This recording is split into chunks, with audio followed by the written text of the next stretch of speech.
19世纪中叶，一场深刻的属灵运动可以说席卷了整个基督教世界。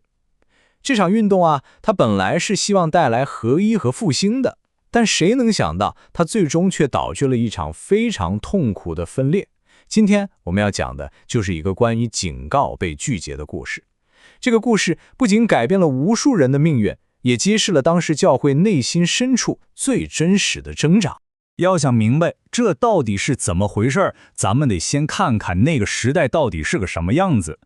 当时有位备受尊敬的领袖叫芬尼教授，他就描绘了一幅挺让人不安的画面。他说现在灵性方面的麻木症几乎是普及各地的，各处教会已经普遍而可怜的退化了。你看，这可不是危言耸听，当时很多人都有这种感觉。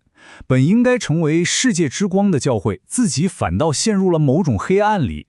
所以就在这样一个大背景下，一个信息开始悄然传播开来。这个信息的核心就是基督很快就要回来了。但关键在于，这个信息它最初的目的根本不是要制造分裂，或者说搞什么新的教派。恰恰相反，它的初衷是为了把所有信徒联合起来。那么这个信息真正的目的到底是什么呢？其实它的动机非常纯粹。你看，它就是要唤醒那些沉睡的教会，告诉大家要为将来的审判做好准备，同时呢，也向所有基督徒指明教会真正的希望究竟在哪里，并且呼召那些还没有悔改的人归向神。所以说，它不是为了搞分裂，而是真心希望能够造福所有的教会，帮助大家重新找回起初那种火热的爱心和活力。说到这儿咱们就不能不提这个信息最主要的倡导者威廉·米勒尔。他自己的话最能说明问题了。他说，他从来就没想过要建立一个跟现有宗派对着干的组织。他所做的一切本意都是去支持和帮助所有教会，希望大家都能因为基督快回来了这个好消息而感到欢喜。但是呢，事情的发展往往出人意料。这个本来是为了联合大家的信息，很快就碰上了意想不到的阻力。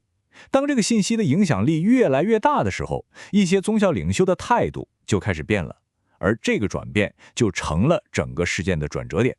你想想那个场景，原本还表示欢迎的教会，现在呢，态度180度大转弯，大门砰的一声就关上了。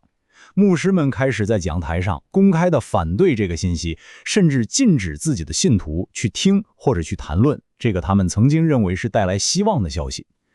这一下可让好多信徒都陷入了巨大的困惑和考验当中。所以你看，最关键的冲突点就在这里。这些信徒们现在面临一个极其艰难的选择，一边是他们从小长大的有很深感情的教会，可另一边呢，是他们坚信来自圣经的真理。当教会直接禁止他们去查考圣经预言的时候，他们感觉自己对神的忠诚受到了前所未有的挑战。结果呢？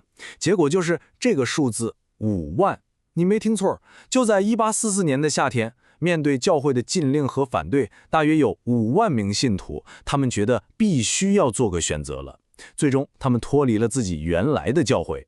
你想想，这绝对不是一个轻易的决定，而是在巨大的压力下，为了忠于自己的信仰，所做出了一个非常痛苦的抉择。那么，当教会拒绝了这个警告之后，发生了什么呢？一个谁也没想到的后果，几乎是立刻就出现了。那些带头反对的教会，普遍经历了一次非常明显的属灵衰退。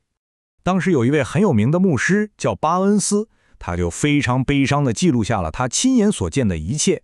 他见证说，现在再没有人觉悟自己的罪，再没有人悔改归主，这种现象是普遍存在于各宗派之中的。你看，奋兴会停了，悔改的人数急剧减少，这跟之前福音信息带来的那种火热场面形成了多么鲜明的对比啊！那这背后的原因到底是什么呢？难道是神收回了他的恩典吗？其实不是，问题出在人这边。当人们自己选择拒绝神所赐下的亮光时，那他们也就亲手把自己推入到了黑暗当中。这就像种瓜得瓜，种豆子得豆，有因必有果。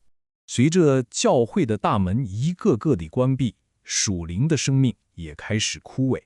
紧接着，一个更严肃也更震撼的信息出现了。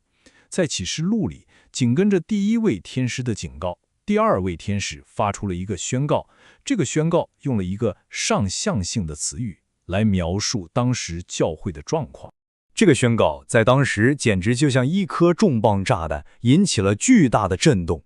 他直接引用了启示录里面的预言，宣布巴比伦大城倾倒了。那么问题来了，这个巴比伦到底指的是什么呢？它肯定不是指古代那座早已经毁灭的城市，对吧？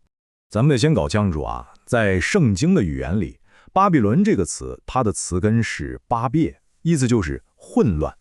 所以后来呢，它就被用作一个象征，专门指代那些偏离了纯正信仰，跟世界联合在一起，内部充满了各种矛盾教义的那种虚假的或者说是背道的宗教体系。那好，一个教会在属灵上倾倒了，具体是什么表现呢？主要有这么几点。比如说，当一个教会开始跟世界联合，追求世俗的认可，而不是神的喜悦；当他拒绝上天在特定时期赐下的真理；当他所教导的东西跟圣经是相抵触的时候，那么在属灵的意义上，他已经倾倒了。这里要特别说明一下啊，这个宣告它主要不是说给当时已经被认为是背道已久的罗马教会听的，它的矛头其实是指向了那些在宗教改革时期兴起、曾经非常纯洁的改正教教会，因为正是这些教会在当时拒绝了基督复临的警告，并且一天比一天的跟世界妥协。但是故事还没完，即便在这些已经倾倒的体系里，神依然有他许多忠心的子民。这些人虽然身在其中，但他们的内心却一直渴望着更纯正的真理和更深刻的亮光。圣经的预言指出，当这些宗教团体离真理越来越远，跟世界走得越来越近的时候，两种人之间的区别就会日益明显。一种是真正爱神的人，另一种是爱宴乐不爱神的人。到了那个时候，一场分离就是不可避免的了。所以最后，圣经发出了一个无比清晰也无比有力的呼召。这个呼召不仅仅是历史中的一个声音，它更是一个持续到末后的呼吁，邀请所有神的子民从那些混乱和背道的宗教体系当中分别出来，单单的跟从神的话语。所以你看，这段历史故事绕了一大圈，最终给我们每个人都留下了一个非常深刻也非常个人化的问题。1844年那些信徒们所面临的困境，其实我们在不同的时代、不同的情况下都可能会遇到。